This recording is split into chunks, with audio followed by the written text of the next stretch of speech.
Here's a list of the prophets that God sent to mankind according to Islam.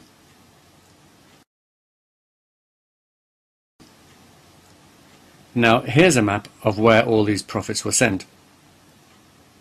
Can you notice anything? Far be it for me to tell God how to do his job, but couldn't he have spread those prophets around a bit more? Maybe a couple to Norway or Tanzania, a few to China or Canada, or the odd one or two to Australia or India. As for when these prophets were sent, most of them were sent over 2,000 years ago. Again, I don't want to suggest that God is sleeping on the job, but we haven't had any prophets for quite a long time now, and let's face it, there are far more people around today and far more who don't believe in the true religion. Now let's have a look at the divine books that God has sent to guide mankind. Can you guess which area of the world God sent them? You got it, the Middle East. Boy, God really loves the Middle East, doesn't he? The Quran does say that there were other prophets sent. There is a hadith that says there were 124,000 prophets sent. But it seems we only know the names of those who came from the Middle East. I was told that Buddha, Ram and Krishna were originally prophets of Islam, but their true teachings were corrupted. Well, yes, if you mean by corrupted, if you mean completely obliterated and replaced with something that is the very antithesis of everything that Islam stands for, then yes, you could say that they have been corrupted.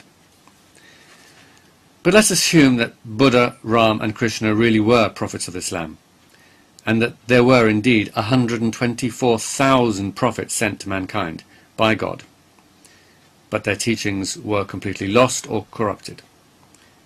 Then I have to ask, what was the point? What was the point of sending messengers if their messages had been totally lost? What was the point if people who received their message have neither record nor recollection of their message? According to Islam, the Old Testament and the Gospels have also been corrupted. Only the Quran remains pure and uncorrupted. That's because God himself is protecting the Quran. How do I know that? Well, because the Quran says so. Hang on a minute. Isn't that a bit like saying, it's true because it says it's true? And if God did protect the Quran, then why didn't he protect all the other books? Doesn't God want us to get the true, uncorrupted message? Or does he want it to be a bit confusing for us? Does he want it to be a bit of a puzzle?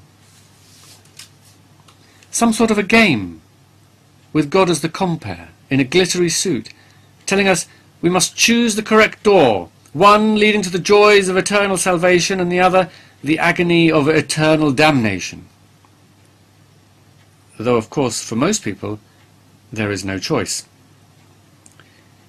because most human beings remain in the religion of their birth.